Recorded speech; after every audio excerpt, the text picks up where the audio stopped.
It's not completely open, but it's pretty much an open area. So we'll be opening up more co-working and what else? We got Keystone Investment Zone status for this Innovation building. Zone. Keystone Innovation Zone. Thank you. Already adding value.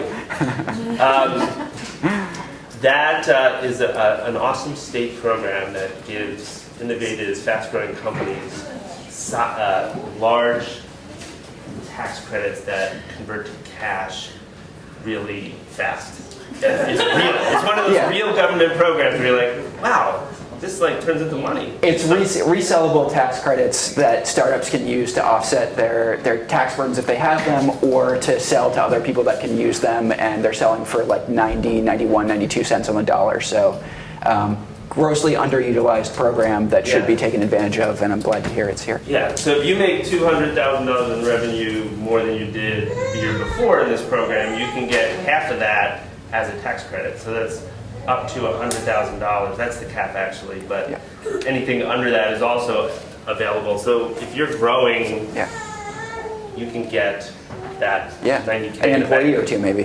What's that? An extra employee or two maybe. Yeah, totally. So more on that, we'll do a press release. So Eamon, we're going to do about 30 minutes of content and then Q&A. Yeah. So look forward to learning more about what you're doing, what you've done. So let's give them another round of applause and make them feel at home.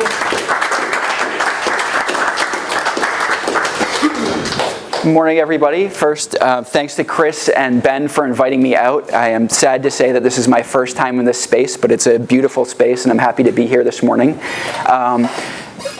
Second thing, it's voting day, midterm elections today, so if you're registered to vote, go out and vote. We need more people getting out and voting, regardless of who you're voting for. And if you're not able to vote because you're not registered, go and register somewhere and vote the next time. It's really important. And the stat that I will throw at you is the retention rates nationwide are severely north of 90%, but nationally, Congress's approval rating is set about 17% lower recently. So, there's something broken there, and it's because not enough people are turning out to vote. So go out and please just vote. It takes like 5 minutes, maybe 5 minutes of research to figure out who you're voting for. There are a lot of things on my list to talk about today. I'm going to try to keep my remarks relatively short and leave a lot of time for question and answer, because I don't want to talk to you about things that you're not interested in or that don't add value. And I guess before I go on to my remarks, I will also quickly plug Morgan, Molly, and Chris, who I know all three of them fairly well, all exceptional individuals, and worth the trip out on a Thursday morning to hear them speak. Morgan's doing an app that you can all download called Milk Crate. She was at the Forbes 30 Under 30 Summit, one of 5 people chosen nationally to pitch in front of that summit, which is really, really impressive, and she kind of considers it Yelp for sustainability. So you can find local sustainable businesses easily through the app. Molly has a business called Cora Women, which is a monthly subscription business for women's hygiene products, and that uses a TOMS model, so it's 1 for 1. And they actually use kind of a Kiva model. Instead of actually sending things produced here overseas, they actually fund local entrepreneurs I think they're starting in India and expanding to Africa to produce women's feminine hygiene products so that girls can do things like go to school when they have their period, which is really critically important stuff, particularly in developing countries, but all over the world. And then Chris is now just on the board of PSL, but he's the immediate past president of the board of PSL, and before that he was the president of PSL and one of the original founders. PSL is Philly Startup Leaders for anybody that does not know. And again, very engaging, intelligent individual, and has a lot of great things to say about startup communities, and has a growing company himself. So first, I just want to go into a little bit of background as far as how I got here, and what the heck I'm doing here, and what I'm doing now on a day-to-day basis. I am originally from Maine, went to the University of Rhode Island undergrad, met a girl from Havertown, Pennsylvania in undergrad, now my wife of 7 years. and gave me an ultimatum when I graduated, when we both graduated, and said, I'm going home and I'd like it if you came with me, but I understand if you don't want to. And that was now 10 years ago. So I am happy to have adopted the greater Philadelphia area as my home, although I don't think my family is so happy at all times about that. But so I've been here. I came down here. I had 2 degrees. I had no connections, no network, nothing to draw on. And so I did the logical thing, which was get a job as a recruiter, finding other people jobs. I actually started off as a researcher, which was a really great experience because I got a really good sense of the Philadelphia business community, what was going on, and pretty quickly found out that some really good clients to target as a recruiter were companies that were going through Series A, Series B, Series C rounds of financing, venture capital, because they needed to grow very quickly, they needed quality individuals, and they needed them quickly to scale up and start to move towards scaling up their businesses to get returns for their new investors. And so I started following that regularly, following trends, following who was getting funded locally. Another good source of clients were companies that were large local companies acquiring other businesses because they need to scale out their home offices. And so I really became pretty involved with those types of companies in growth mode. They were really good companies to be working with because they were exciting, things were growing, everything was in front of them, and it was easy to get potential employees excited about those companies. And you got to see really, again, kind of the best of what was going on in Philadelphia, which was a really great thing. And so I was recruiting for about 4 years. I started off as a researcher. I got promoted to recruiter. I got promoted to executive vice president. And it was a good job. I learned a great deal. I wouldn't trade those 4 years in for anything. But paid the bills very nicely, but it really wasn't something that I wanted to do long term. I wanted to be more involved, not just on a day-to-day basis, because if you place somebody as a recruiter, you basically, you hear from them again if things go really well and they need to hire somebody, or if things go really bad and they want to get the heck out of there. And so you don't see kind of that growth other than in the very macro sense as far as the whole company. And I want to be more involved in the day-to-day basis of helping these companies grow, helping them scale.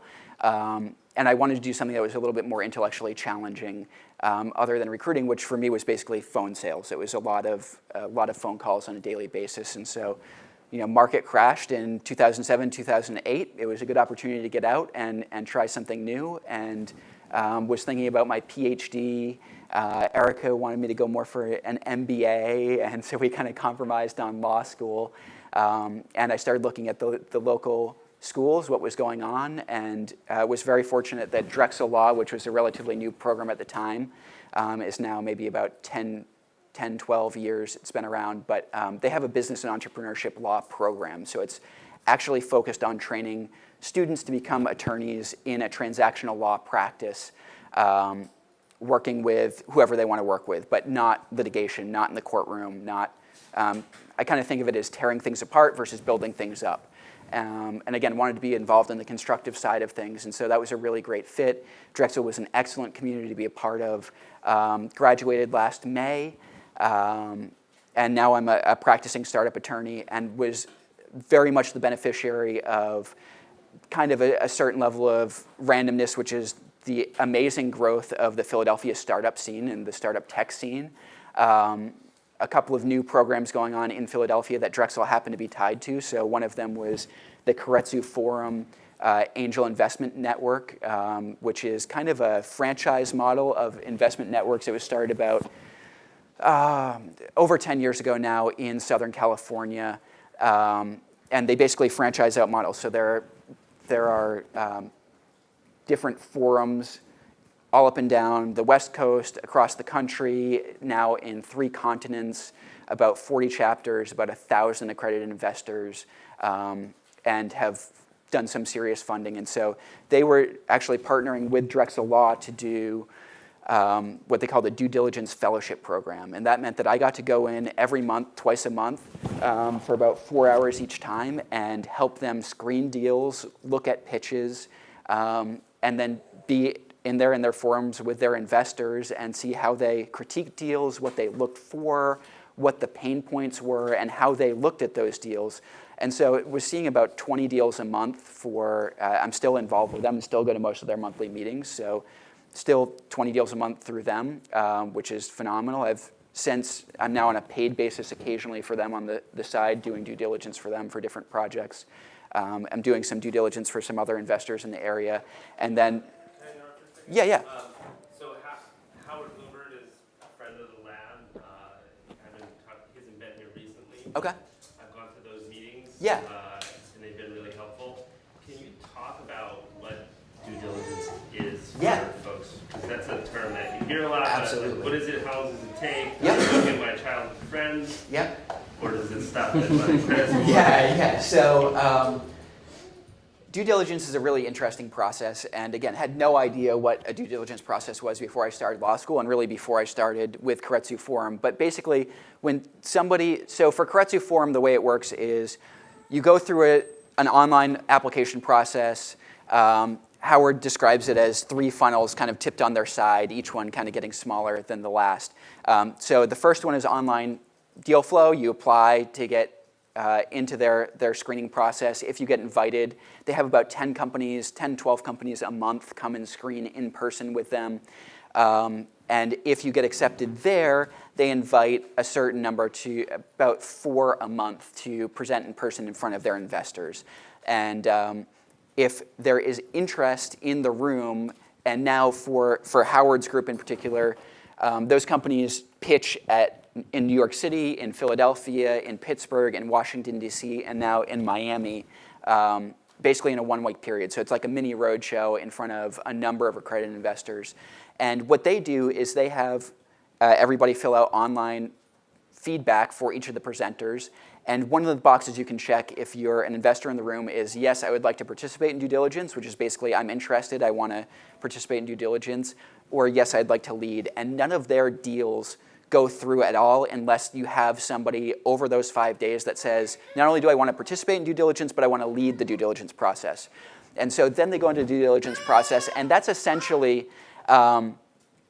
pulling these companies apart and making sure that they should be funded. It's doing things like background checks. It's making sure that they have the corporate documents that they need. It's making sure that if they say they own their IP, they actually own their intellectual property, whether that's a patent, a trademark, a combination of things. Is that, if they're licensing it from somebody, is it an exclusive license? Is it global? Is it limited to a specific industry? What does it actually do? And how does it do it? And what are those mechanisms? And then looking extensively, I think pretty much anybody that's funding startups will tell you that they're really funding the founding team or the founders of that company. They have to believe that they're going to grow this company exponentially over the next few years in order for them to get a return on their investment. And so they're looking into those founders' backgrounds, resumes. Have they done this before? What experience is relevant? Where might they need some help? Who are the people that they have in their network that can actually help them, whether those are advisors or formal board members or other employees in their founding team. And so it's really pulling all of those things apart. And then at the end, we produce a report that is available to anybody else that's interested in investing in that company, whether they're in Keiretsu Forum or not, that pulls all those things apart and then also discusses the specifics of the deal. Is it a convertible note? Is it a straight equity deal? What are the terms of those deals? Are people getting board seats as investors? Are they not? All of those types of things are contained in that package. And so it's kind of like Howard jokes that it's like the colonoscopy of startups, right? Like you're getting inside there, you're checking out, you're making sure that everything looks good. Yeah. Howard's. So is there a checklist anywhere, like a due diligence prep checklist? Because I don't remember seeing those like when I started searching for the set of docs. Yeah, so there are some out there that are kind of publicly available online. Places like Docracy are a pretty good place to find those types of things. Docracy is kind of an online forums site that's funded by First Round Capital. There are some other online places that might have them. Keiretsu Forum has their own due diligence checklist, and I believe that's on their website somewhere buried, probably 8 menus deep, but I believe it is up there.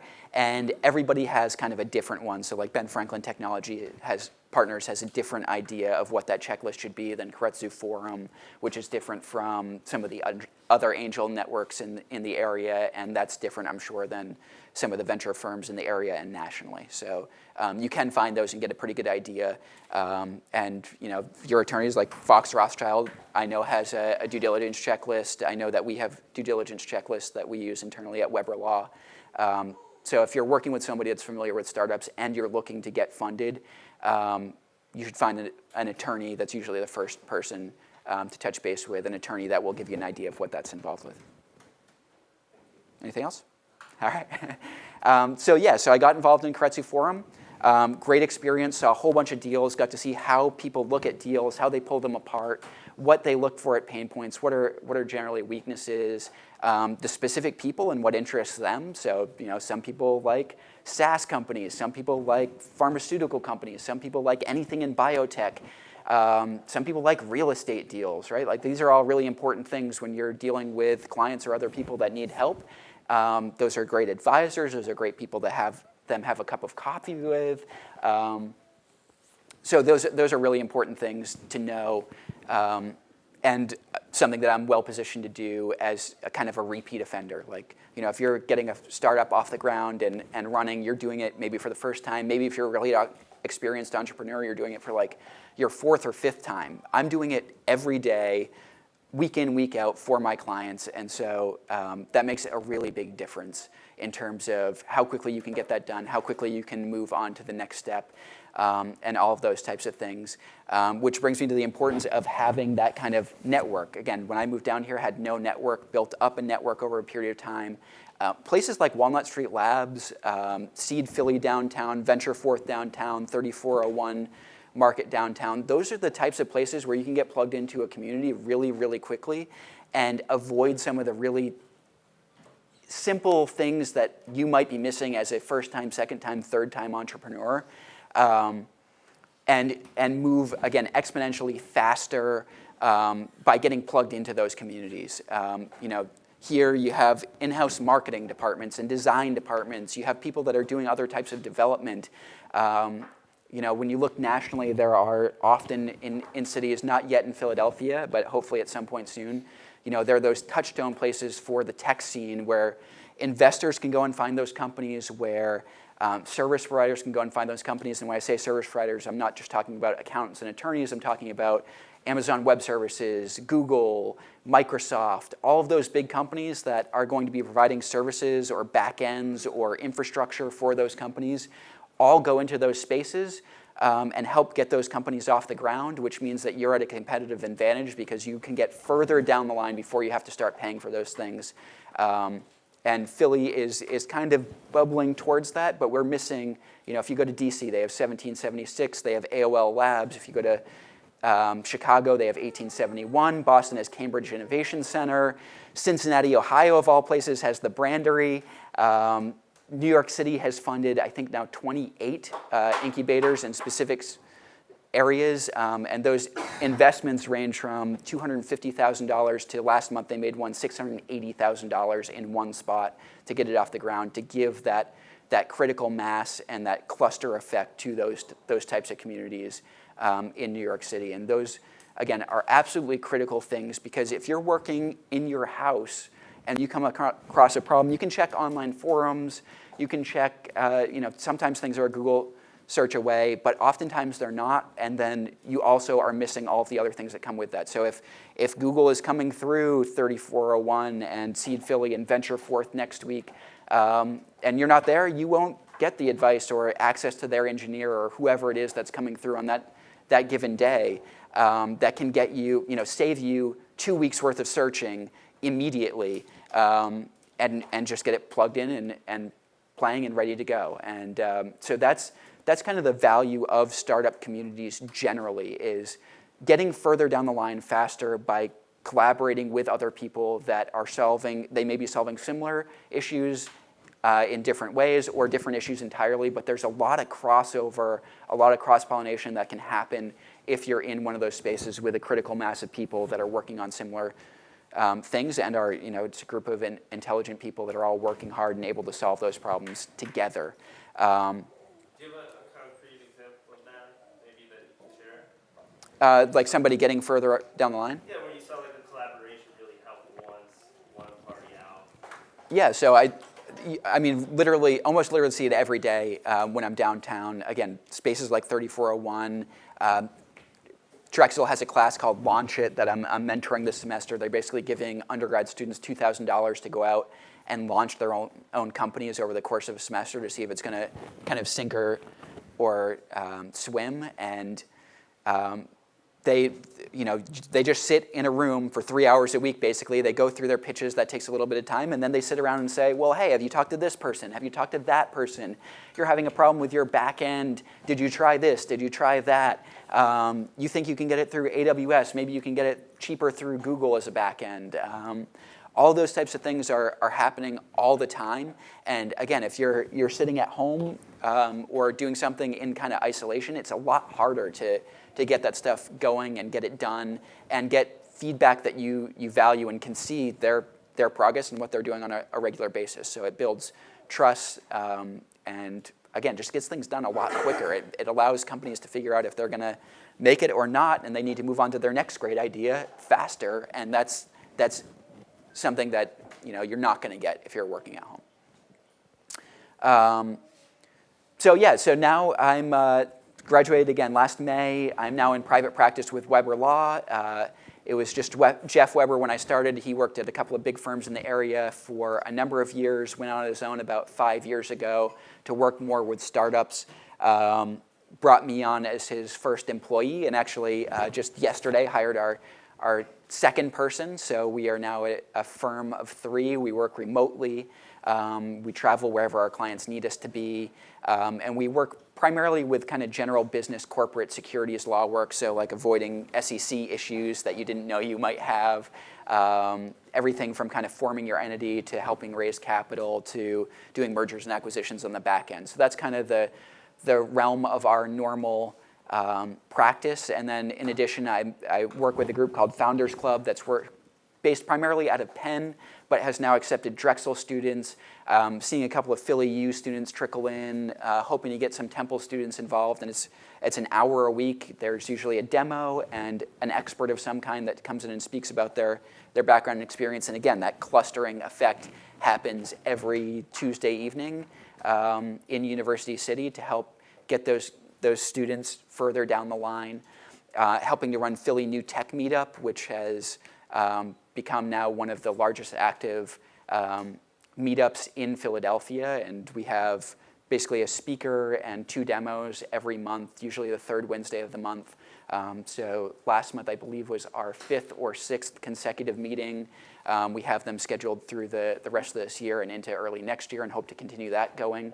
And I do that with Mike Krupit, who's spoken here before, Brad Denenberg, who runs Seed Philly, and Corey Donovan, who runs Project Liberty Digital Incubator, which is it now has a very long list of supporting organizations, which include Ben Franklin Technology Partners, the Knight Foundation, and Philly Inquirer, Philly.com is actually where it's hosted out of, and they incubate about 5 or 6 companies every 6 months, give them space, again, give them some of that critical mass and allow them to bounce some ideas off of each other and hopefully get them plugged into some people that can become their first customers or give them an insight into both ways, kind of cross-pollination between Philly.com and startup entrepreneurs that are doing interesting things. So that's kind of my background, where I'm at, what I'm involved with. And hopefully that gives you an idea of what I've been doing. And now happy to answer any questions, help people get, maybe we can get a little bit of clustering going on here.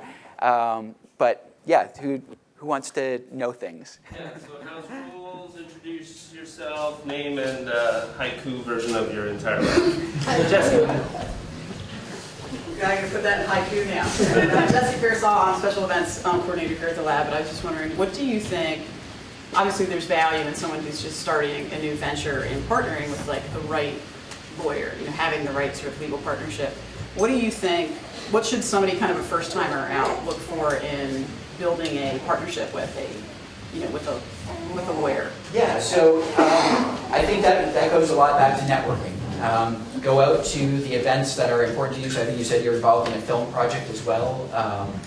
So, who are people that are involved in film in Philadelphia? Not that many, sadly, at this point, but it is a growing industry. I would touch base with organizations that help that community, whether that is local film festivals, whether that's the Greater Philadelphia Film Office, which has a lot of really great resources. I still volunteer with Philadelphia Volunteer Lawyers for the Arts, which is a great way to get plugged in and figure out who's able to work and help in that community. And the Arts and Business Council generally is a great way to get plugged in with their events and other things. So think about what you're doing, what you want to be doing, and then look at who's around in those communities that can help you get further down the line. And there are, hopefully people would tell you if they're not particularly good with that area, but it doesn't always happen, right? But like if you're doing a film production, I'm not the right person. I could connect you to 3 or 4 people that might be able to help you with that type of thing, but think about what you're doing, look for kind of experts or people that are working in that space on a regular basis. And usually, so attorneys have come around a lot, which is good for me to see. I'm from a family of social workers, so I'm not used to this big firm mentality or billable hour stuff, which is one of the reasons that I'm at Weber Law, because of flexibility and the lack of a lot of those things. But big law firms are starting to come around and realizing that they have to pay it forward a little bit more. And so you can usually get a cup of coffee, a consultation, something to kind of, one, feel out that person and make sure it's a good personal fit, as well as somebody that has expertise in the area that you need it. And I do think it's really important to have a good personal fit, because you need to be able to pick up the phone and give them a call when you have an issue, rather than letting it get 3 or 4 months down the line and realizing you have a much bigger problem or a much more expensive problem. And firms are being much better, like again, Fox Rothschild. There's some other big firms in the area that are starting to have emerging growth programs and working on it a little bit more. But I still don't think it's being done as much as it needs to be done. But an attorney is a really good person usually that is doing a lot of things on a regular basis in those industries, knows the players, can get you connected around, and should be getting you connected around. And then go from there, build out that community, build out that network. Okay.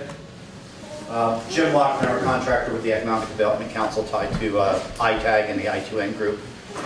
My question is, out of the deals that you've seen and helped evaluate or volunteer, but there's dozens if not hundreds now, without giving away a trade secret, can you tell us something about a company that really looked good, promising, the investors were excited, got a little bit down the road and you found out, oh shoot, what was that?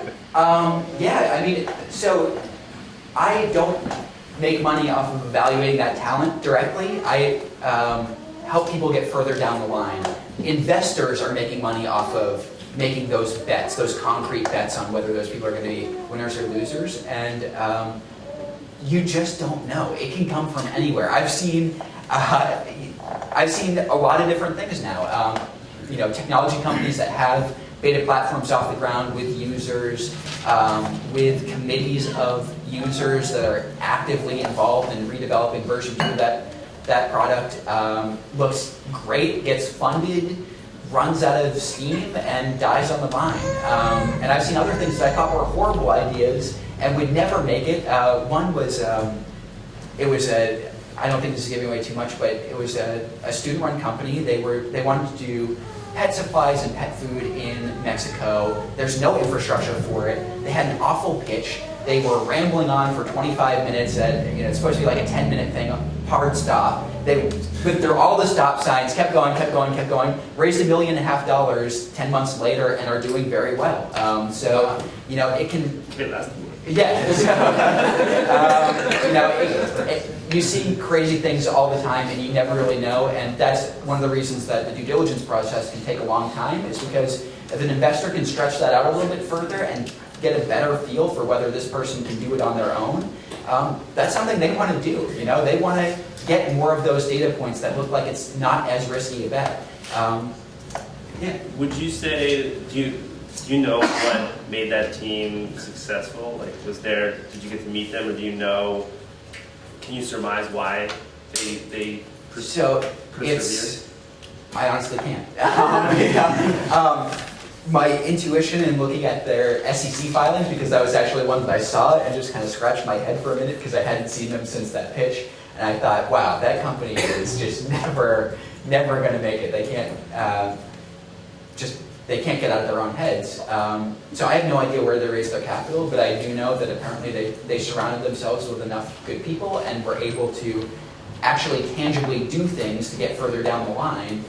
So they may not have talked a good talk to start with, but they've been walking a good walk and getting it done, and that makes all the difference. Yep. Hi, Matthew Bodis, founder of Allerton, which is focused on enterprise architecture consulting for Salesforce.com. Certainly in that space and kind of the rest of the sharing economy, there seem to be a lot of folks kind of weighing, do I hire employees, do I subcontract out? Can you talk about some of the trade-offs between those options? I guess I could. So it's really different it depends on what your company is doing, how you're doing it, what value that individual person is bringing in. It runs the gamut, and I realize a lot of these answers aren't necessarily directly helpful. For example, why did that company succeed? Well, really, it's a long timeline, and it's a lot of different variables that make up why one company is successful and why another company isn't. Why Yo gets $2 million, and things that are actually making a difference globally get no money and die on the vine. Who knows why these things happen, right? Employee versus contractor. Is it somebody that you want to have a long-term relationship with? Is it somebody that you see growing with the company? Is it somebody, you want to think about who that person is, how they fit into the program, and what you want their involvement to be. If you really want them buying in and there every day and growing the company with you, that's probably more of an employee. Maybe you start them off as a contractor to kind of mitigate some of that risk and kind of play the investor, right? You're investing in your employees and figure out whether they're going to be a fit. And give yourself a little bit of a trial period. But if there's somebody that's just coming in, doing a one-off, doing one project or a version of a project, and then they don't really have a lot of value long-term, or you're not sure what their value will be, sometimes it's a lot easier to make them a contractor. But I don't think of a lot of these issues in terms of straight legal, what's better, what's not better from a legal perspective.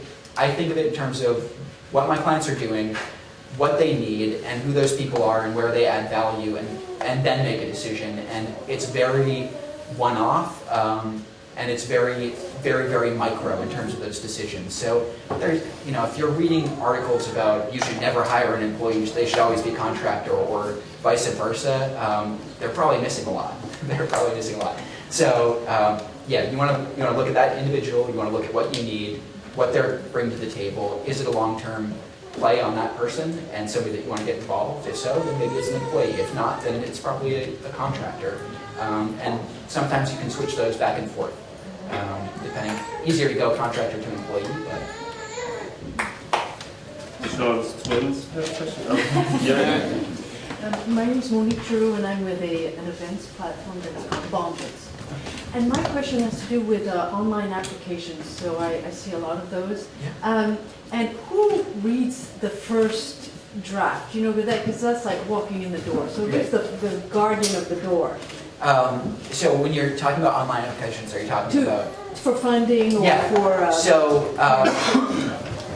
And is that a realistic way to go into a big... So no, it's not a realistic way to go into anything. So Keiretsu Forum does read all their applications. I'm sure a lot of venture capital funds are, at least kind of looking at the applications that come through their site. But you never want to go that way if you can. You want a warm introduction to somebody that's a part of that team. Grab a cup of coffee. I was watching Rick Nucci talk here a few months ago online on the YouTube feed, and he was saying some really, really critically important stuff that I've heard out of Rick's mouth a number of times, which is you want to be worried about raising capital and getting those introductions, but you don't need capital. You don't want to have an introduction that says, hey, I need $500,000 tomorrow. You want to have a conversation that says, everything's going really well and maybe we'll be looking for funding down the road, but we're set right now. And maybe that's a bit of a white lie, or maybe that's not 100% accurate, but you want to be able to build a relationship and get them to a point where they want to invest in you, again, because that's who they're investing in, really, over a long period of time, and without all the pressure that comes with that due diligence process, that building those relationships in that crucible. And that's it. Once you start to develop those relationships, they start to kind of spider off really, really quickly. But yeah, you want a warm introduction. You want to have a conversation or a cup of coffee with somebody involved in that group, whoever it may be, and also do your due diligence on them. They're investing in you, and you're stuck with them as much as they're stuck with you. So you don't want the person that's going to be really overbearing or, again, doesn't specialize in your area. If they're going to be investing in you, you want them to be able to add value and bring value with that money, not just sit there and make a bet and then walk away, right? So figure out who's investing in your space, figure out who you know that's connected to them or where they are, and try to find them, try to have a cup of coffee with them, have a conversation with them, and that's usually easiest to do through a warm introduction. And then work on building those relationships and see who you like and make sure that you're developing. But you don't want to be ever sending in a cold email or an online application. Sometimes they come out of there. It's rare that VCs fund companies at all. It's even more rare that they fund companies that came out of an online thing with no application. I have a quick anecdote on that. Last week, Robert Moore from RJ Metrics was here, and a friend of mine applied there for a job about 3 weeks ago through the online thing. Didn't get a call or received a notice that she was declined. Then she came here and she met him. Then she got the interview. And it looks like it's going well. And part of their interview process is, okay, we like you, go and do these set of 5 tasks. That includes make up a response to this angry client, a couple of busy work items, but nonetheless a couple of hours worth of work. She did it, got immediate feedback, and scheduled an interview. And the HR manager told her that there's a 50% drop off between those first 2. So people submit, and then they get a little work back, and then half of them don't bother to do it. So it's just doing the bare minimum can get you almost all the way if you do them. Like the Woody Allen quote, 90% of success is showing up. Absolutely, and it's absolutely true, right? And it's the same whether you're thinking about hiring employees or whether you're looking, you're a venture capitalist looking at funding. How you get to them is a data point for them. Every interaction you have with somebody that you're looking to get funding from is a data point. And if you aren't able to triangulate and find an introduction to them, that's a data point, and it's not a good data point, right? Because you're going out to sell a product or build a company, and the first thing that you're going to have to do as a founder is sell that to people. And if you're selling it through cold emails, your success rate is going to be pretty low. That's going to take a lot longer than getting connected to people who can get you further down the line. Every interaction you have with those people is a data point, and make sure you can get the best connection to them that you can, and pick their brains. And again, it's a two-way courting process, whether it's employees or partners or investors, and so you have to make sure that they're people that you want to stay involved with also. All right, time for 2 more questions. Lynn Curry, friend of the lab, and an investor. You told earlier sparked something in my mind. I'm sure that you've seen this, and I love the fact that you're concentrating on the personal.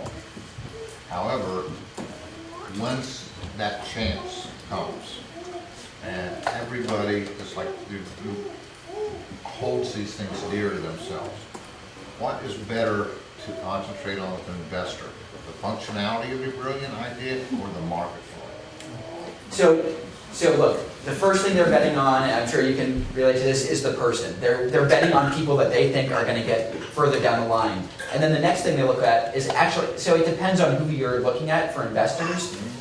Angels run the gamut. They are all over the map as far as what they invest in. But if you're looking for institutional funding from a venture capitalist, yeah, you got to back out that math and figure out what they're looking at. And they're only looking for, they're not looking for home runs, they're looking for grand slams, right? And so you have to have a market that's big enough for them to see a 10x return, understanding that you're probably going to go through 3 or 4 more rounds of funding. So if they put in $2 million, they want to get $20 million out on the back end, which means that you have to have a really freaking valuable company on the back end to get that done and to make that math work. And not enough people think that through beforehand. Oh yeah, I'm in a $10 million market. Well, guess what? That's a non-starter for a venture capitalist. You need hundreds of $1 million market, you need a $1 billion market, you need to be creating a new market and present them with enough data to make them think that that's actually going to be a market. Yeah, so market size is one of the first things that they look at once you get over the individual hurdle, and they throw some curveballs at you and all that stuff. That's absolutely key for any institutional investor. The biggest part is ignored, especially by young startups. Yeah, yeah, absolutely. And another big issue, so you kind of look at Philadelphia in comparison to other startup communities. Philly's kind of fragmented, there are little pockets in various places. There's no centralized spot, but if you look at kind of investing mentalities, New York and Boston and Silicon Valley versus Philadelphia, you see a lot fewer consumer-based companies in Philadelphia. You see a lot more business-to-business interactions. You see a lot more people that have traction and customers right off the bat, those second career entrepreneurs that have identified the pain point that they're going to go out and solve. And so it's just a different type of community, different type of environment. Because to build a B2C company takes a huge amount of money, and you often have to build those huge user bases before you can even start to worry about monetization and how you're going to start to get that back. And you're talking, millions, tens of millions, sometimes hundreds of millions of dollars in a number of cases, whether it's Pandora, Spotify, Facebook, all of those huge B2C companies. Took a lot of funding and a lot of runway to get to a point where they were starting to make money, and some of them soared. I talked to two guys who went to the PAX conference last week as investors, but also people starting companies still.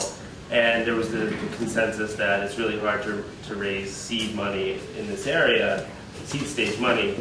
And a lot of local VCs will call themselves seed stage, but they want $50,000 in monthly revenue, so it's really difficult to get that. But the incubator part of this space is predicated on this concept that over a weekend you could pull down some open source stuff and solve some really hardcore problems, or use white label stuff and go to market like faster than ever. Like 3 years ago it was different. There's like hyper change happening right now. We're at the beginning.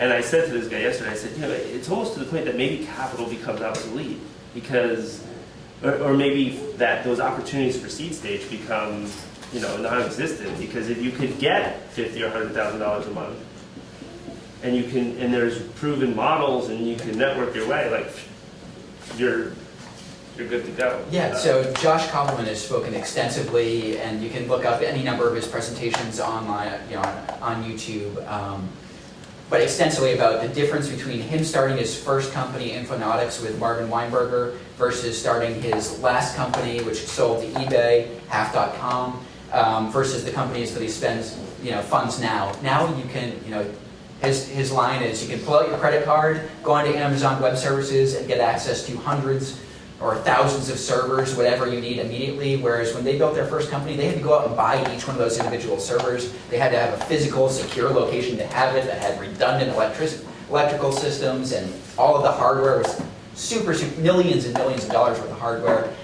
So that cost to get ideas off the ground and test them has gone way down. But I think it's not a unique problem here that people aren't funding ideas on napkins anymore. That's not something that really happens anymore. They want you to have some skin in the game, and if you can get a company off the ground and fund it on your own, on a credit card for $20,000, $25,000, they want to see you do that, frankly. I mean, again, it's de-risking that idea and figuring out if the assumptions that you're making are accurate. And you have to be very, again, investors, particularly institutional investors, want to see data. They want to see data points that indicate that you're somebody that knows what they're talking about, that you've identified the market, that the assumptions you're making about that market are accurate, and anything that you can do to give yourself more positive data points is a better place to be. And again, if you can do that, $25,000, $50,000, even $100,000, their assumption is that you're going to be able to do that pretty much on your own, which isn't always the case, and is a huge frustration for first-time entrepreneurs, younger entrepreneurs, all those types of people that don't have 100 grand sitting around. I don't have 100 grand sitting around either. But they're not going to fund an idea on a piece of paper. They want to see you get out and figure out a way and scrap to get to that point and test it out before they're going to fund it. Yeah, and then you have leverage to get better terms. Absolutely, So, yeah. Yeah, look, you're not going to have a company if you don't have customers, and you need to have customers as soon as possible. So focus on building a product and building a company, and that means building a customer base. And those things, when at the beginning you need both, and neither one wants to do it until the other one has done it or until you have other customers, so you got to get over that hump. But once you have customers, people want to invest in it. They start to see that it has traction. All right, last question, then we'll break, and you can ask Eamon any questions you want. It's just that you said that to do business to consumer was 100 million, can be up to $100 million, but at the same time you have to build a prototype for less than 100,000. Right. Yeah, and sometimes even cheaper, right? But Yeah. I mean, you look at first iterations. I mean, I was on Facebook in 2004 when it was relevant to me at the time when I was in college, right? And it was a pretty ugly site. Yo is something that two guys did in an afternoon. Product Hunt is something that people did over a couple of months in an accelerator. There are things that you can get out really easily, inexpensively. It doesn't have to be pretty. It needs to work, and it needs to work enough, and you need to be able to get it into enough people's hands to give them those first couple of data points that indicate people are coming back, they're spending a lot of time on the site or with the app or whatever it is. And once you have some of those data points, they're much more willing to start to have those conversations. But when you have no data points, it's a non-starter. So you don't have to go out and have 100 million users before they're going to give you $100,000. But you do need to have some users and some indicator that people are going to use it, and that whatever you think the problem is that you're solving is actually a problem that people are willing to use your product to solve it. All right, let's give him another round of applause. When you see the video that Mike's going to shoot come out on social media later, share it, tell your friends about us, come back next week, check out our website. Night Owls, we missed. Night Owls. Yeah, we're Wednesday demoing nights. a really cool, it's our first kind of like game night demo, and you get to play this video game that's going to be released on PS4, built by an indie game developer. It's called Earth Night. It's a really cool runner game. Crew. It's from Cleaversoft. I met them in Philadelphia at Philly Tech Week, and was only really able to follow up with them now. So pretty late follow up, but it's really going to be exciting. It's a really graphic game, and if you look on our social media, you can look at the trailer, and that's super fun. Tomorrow night, 7 to 10. Yep. The demo starts at 8. All right. Bye. See you. Bye. Music.